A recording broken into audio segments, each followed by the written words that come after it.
moving on to the fronts. Ethan's tired. I'm tired.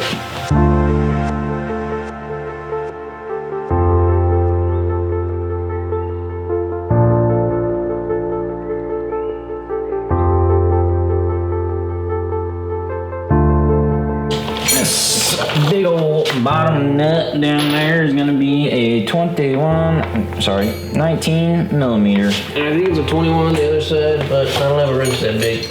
So we're using 7/8 because it's kind of close. All right, we're back. We've got the new strut in, or the new coilover in. We had some trouble trying to do one side at a time. You basically have to do both sides at a time, or at least loosen the bolt for the sway bar link because it's part of the strut mount on this vehicle. And so you have to have both of them loose so that way you can jack up the suspension by the control arm, the lower control arm, enough to get the bolt through into the control arm. So you kind of have to do both sides, or at least have them both loose. But basically just put on the bolts that we took off and then we should be done. All right, now we're getting to adjusting the coilovers. These fronts are super simple. It's just like any regular coilover, except for this little bracket thing here. But basically your top two collars there, they're just adjusting the preload of the spring. So you, in most circumstances, just want like a 1/4 inch of preload. So the spring is compressed by a 1/4 inch.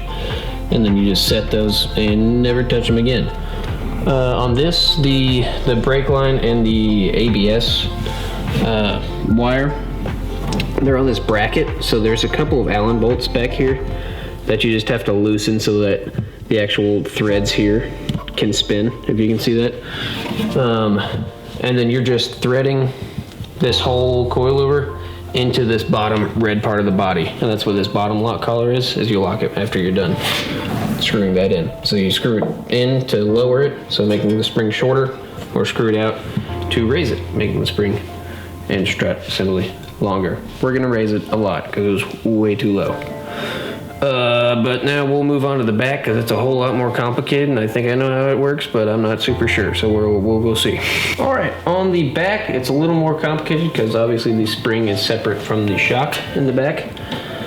So the best way and easiest way I understand to properly adjust the back is this, the big one right here on the spring.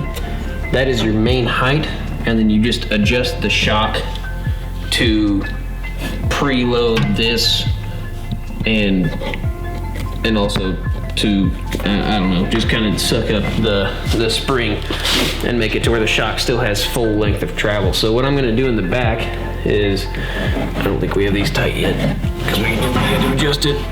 Oh, okay. I'm gonna loosen this top collar. That's the locking collar. Because we had to lower it quite a bit, so I'll probably put it right about there just for our next test. And then I've already got this bolt out for the shock because we'll have to line that up in a minute. I'll kind of explain that. But we're gonna push down on the whole suspension since it's kind of easy to turn up. Or you can turn it with the provided wrenches.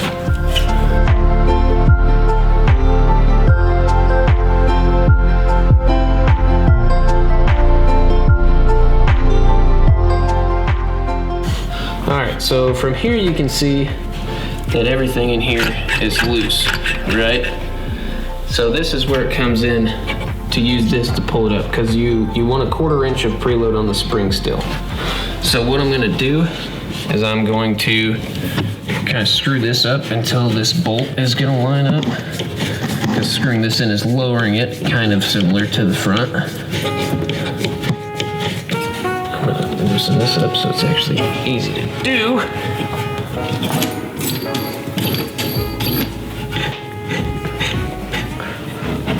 All right, and now I'm gonna slide this bolt through where it's at.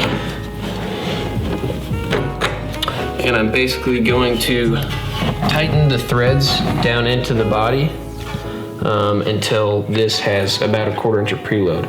So I'll go till it just can barely move, and then I'll go about a 1/4 inch past that, which is about the thickness of this washer. So that's what I'll do. Alternatively, you can loosen the top two bolts there and just screw this body up because you're having to grab on the threads, and that's not the most fun if it's not your first time doing this, because after you drive it, it's just gonna get super nasty in there.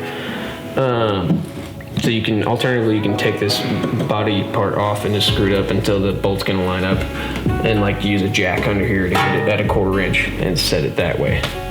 But this is how I'm doing it for now, because I don't want to get the jack out and have to take those bolts out and everything. So this is simple enough. What that's doing is just pulling the whole rest of the suspension up until this spring is getting kind of close.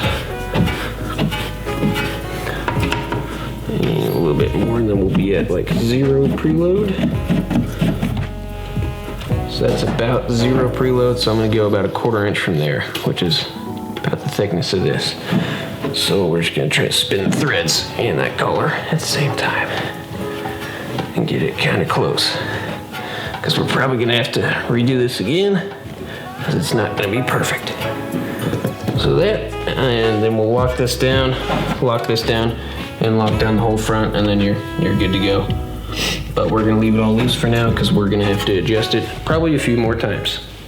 Yay! So right now we've got it set pretty good, we think. The rears actually were a little bit stiffer than the fronts. I don't think that the Z1 coilovers came set from the factory or from where I bought them from. So we had to do some adjustments as far as the dampening goes. And to do those are just little knobs up in there. On the rear, you basically just reach your hand up in there and grab them, and then turn to your liking. They're 32-way.